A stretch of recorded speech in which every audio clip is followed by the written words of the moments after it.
Expecting to go that fast this early in the season, 2 months out of the Olympic Games?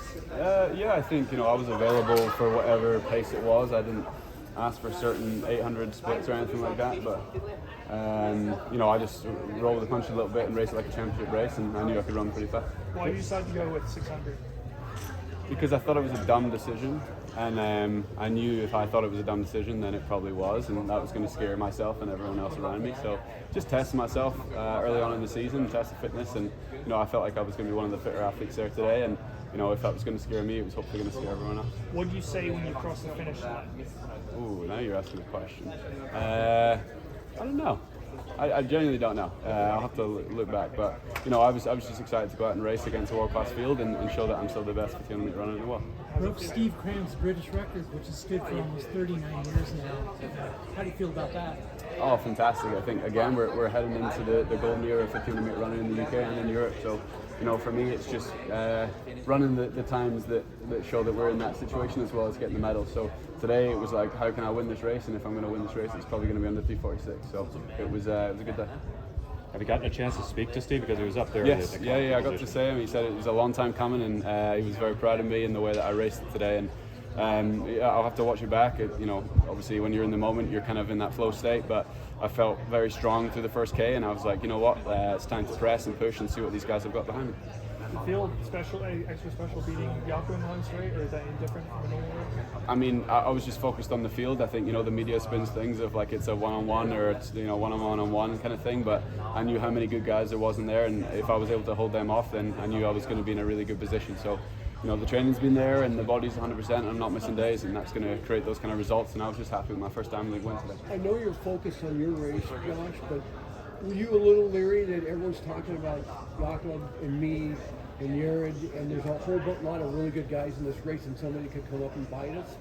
Or you guys are going to spin it the way you want to spin it, but in my head I knew who I am and how fit I am going into it, and there's not anything I can do to affect anyone else, and I knew if I execute today I was going to hopefully come away with a win. So that's what I was here to do, is compete and put on a great race for you guys, and put myself up against these amazing fields consistently, and hopefully that's going to create interest in what I'm doing and following my story. So it was an incredible day for Scotland out there, did you think? Yeah, I think I haven't quite got to peek at the results yet, but very proud of the Scottish contingent out there today, and the Brits and the Europeans are going to continue to show that we're the best milers in the world right now.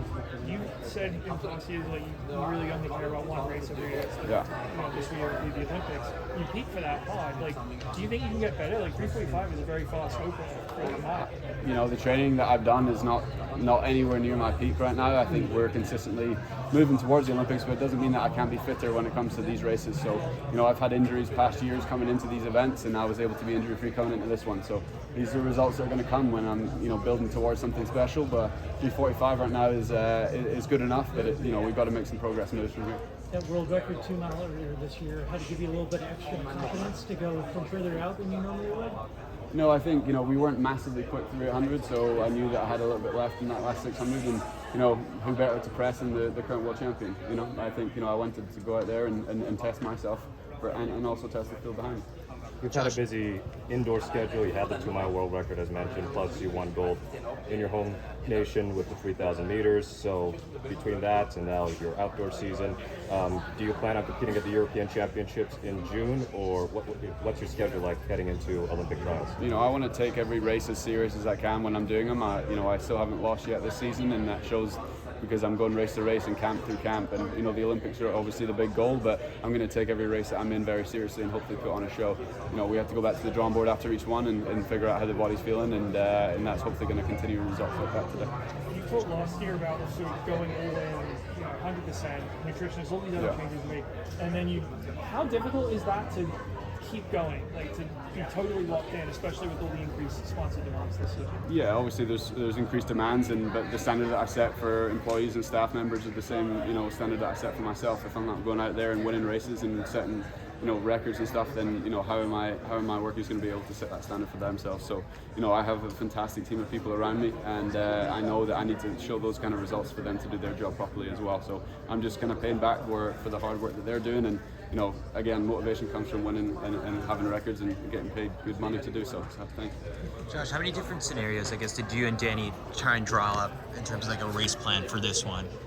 Not really many. I think when you're fit coming into the first race of the season, it's just about testing yourself a little bit. I knew that I could have, hovered around, 4th or 5th, coming up with 200 to go and press like I did at World Championships. But why not test out other scenarios and see what the legs have in the last 600? And I felt really strong today. I felt comfortable, and I was like, if anyone's going to press, it's going to be me. So why not go for it? Did you like that, or do you prefer the other way? I think it scared coaching staff because they told me specifically not to do that.